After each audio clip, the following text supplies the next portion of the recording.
ಕೇಳುಗರೆ ನಮಸ್ಕಾರ. ಮನುಷ್ಯನಿಗೆ ಯಾವಾಗ ಮಾತನಾಡುವ ಶಕ್ತಿ ಬರುತ್ತೆ, ಧೈರ್ಯ ಬರುತ್ತೆ ಅಂತಂದರೆ ಅವನು ವಿಚಾರಗಳನ್ನು ಓದಿಕೊಂಡಾಗ, ವಿಚಾರಗಳನ್ನು ತಿಳ್ಕೊಂಡಾಗ, ಅವನು ಅನುಭವವನ್ನು ಪಡ್ಕೊಂಡಾಗ. ಯಾಕೆ ಈ ಮಾತನ್ನು ನಾನು ನಿಮಗೆ ಹೇಳ್ತಾ ಇದ್ದೀನಿ ಅಂದರೆ, ಸಾಕ್ರೆಟಿಸ್ ಅಂತಕ್ಕಂಥ ಒಬ್ಬ ಮೇಧಾವಿ ಅನೇಕ ಜನ ಯುವಕರನ್ನ ಪ್ರಶ್ನೆ ಕೇಳ್ತಾ ಇದ್ದ. ಪ್ರಶ್ನೆ ಯಾಕೆ ಮಾಡ್ತಿದ್ರು ಅಂತಂದ್ರೆ, ಸಾಕ್ರೆಟಿಸು ಅವರ ತಲೆಯೊಳಗಡೆ ಇರ್ತಕ್ಕಂಥ ಜ್ಞಾನವನ್ನು ತಿಳ್ಕೊಳ್ಳೋದಕ್ಕೆ, ಈತನಿಗೆ ಎಷ್ಟು ಬುದ್ಧಿಮತ್ತೆ ಇದೆ, ಈತ ಎಷ್ಟು ವಿಚಾರಗಳನ್ನು ತಿಳ್ಕೊಂಡಿದ್ದಾನೆ ಅಂತಕ್ಕಂಥ ವಿಷಯವನ್ನ ಆತನಿಗೆ ತೋರಿಸ್ಕೊಡೋದಕ್ಕೆ. ಆತನ ಖಾಲಿ ಜ್ಞಾನವನ್ನು ತಿಳಿದ ನಂತರ ಆತನಿಗೆ ಕೆಲವು ವಿಚಾರಗಳನ್ನು, ಹೊಸ ವಿಚಾರಗಳನ್ನು ಆತನಿಗೆ ಹೇಳ್ತಾ ಇದ್ದು ಅಂತ. ಈ ವಿಚಾರಗಳು ಮನುಷ್ಯನನ್ನ ಎಷ್ಟೊಂದು ಪ್ರಬಲಗೊಳಿಸ್ತವೆ. ಇಡೀ ಒಂದು ವ್ಯವಸ್ಥೆಯನ್ನೇ ಇವು ಅಚ್ಚರಿಗೊಳಿಸ್ತವೆ, ಇಡೀ ವ್ಯವಸ್ಥೆಯನ್ನೇ ಇವು ಜಾಗೃತಗೊಳಿಸ್ತವೆ ಅಂತಕ್ಕಂಥದ್ದು. ಅದೇ ಸಾಕ್ರೆಟಿಸ್ ಈ ವಿಷಯಗಳನ್ನು ಕೇಳಿದ ನಂತರ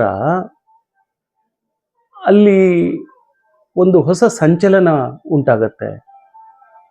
ಒಮ್ಮೆ ಆತ ಒಬ್ಬ ಸೇನಾಧಿಪತಿಗೆ ಒಂದು ಪ್ರಶ್ನೆಯನ್ನು ಕೇಳ್ತಾನೆ, ಧೈರ್ಯ ಅಂದ್ರೆ ಏನು ಅಂತಕ್ಕಂಥ ಮಾತನ್ನು ಕೇಳ್ತಾನೆ.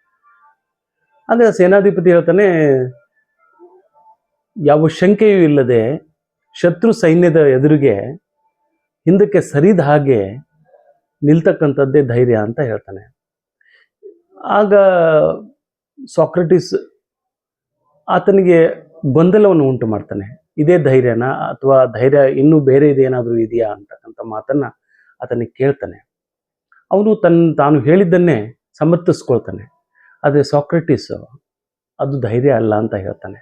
ಯಾಕಂದ್ರೆ ಒಂದೊಮ್ಮೆ ಸೈನ್ಯ ಒಂದು ಹೆಜ್ಜೆ ಹಿಂದೆ ಸರಿಯೋದು ಕೂಡ ಧೈರ್ಯನೇ ಅಂತಕ್ಕಂಥ ಮಾತನ್ನ ಹೇಳ್ತಾನೆ. ಸೊ ಹೀಗೆ ವಿಚಾರಗಳು, ಹೊಸ ಆಲೋಚನೆಗಳು ನಮ್ಮನ್ನ ಜಾಗೃತಿಗೊಳಿಸ್ತವೆ. ಆದರೆ ನಮ್ಮನ್ನ ಇವತ್ತಿನ ಯುವಕರು ಏನು ಮಾಡ್ತಾ ಇದ್ದಾರೆ, ಯಾವುದರ ಹಿಂದೆ ಬಿದ್ದಿದ್ದಾರೆ? ಒಂದು ಇತಿಹಾಸದ ಜ್ಞಾನವನ್ನು ತಿಳ್ಕೊಳ್ಳೋದಕ್ಕೆ ಅವರು ಇಷ್ಟಪಡೋದಿಲ್ಲ, ಇನ್ನೊಂದು ಓದೋದಕ್ಕೆ ಇಷ್ಟಪಡೋದಿಲ್ಲ. ಈ ಗೊಂದಲದಲ್ಲಿದ್ದಾರೆ ಅವರು. ಯಾವುದು ಸರಿ, ಯಾವುದು ತಪ್ಪು? ಕೇವಲ ಈ ಮಾಧ್ಯಮಗಳು ಪ್ರಸಾರ ಮಾಡ್ತಕ್ಕಂಥ ಜ್ಞಾನನೇ ಜ್ಞಾನದ ಆಗರವೇ? ಪುಸ್ತಕವನ್ನು ಕೂಡ ಓದದೆ ಅವರು ಪುಸ್ತಕದಿಂದ ದೂರ ಸರಿತಾ ಇದ್ದಾರೆ ಅಂತ. ಹಾಗಾಗಿ ಒಂದು ನಮ್ಮ ಅನುಭವಗಳು ಅನುಭವಜನ್ಯವಾಗಿರಬೇಕು, ಅವು ನಮ್ಮ ಬದುಕಿನಿಂದ ಬಂದಂಥವಾಗಿರಬೇಕು.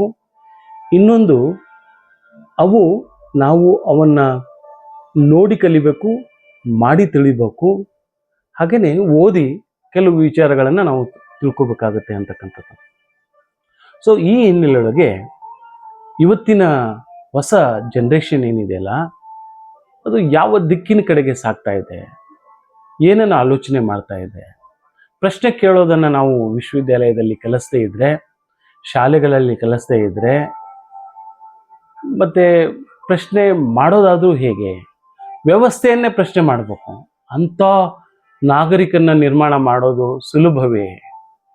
ಇವತ್ತು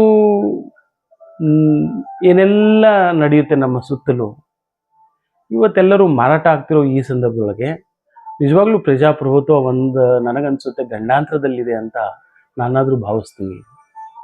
ನಾವು ಪ್ರಶ್ನೆ ಮಾಡದೇ ಇದ್ರೆ ಖಂಡಿತ ನಮ್ಗೆ ಉಳಿಗಾಲ ಎಂದು.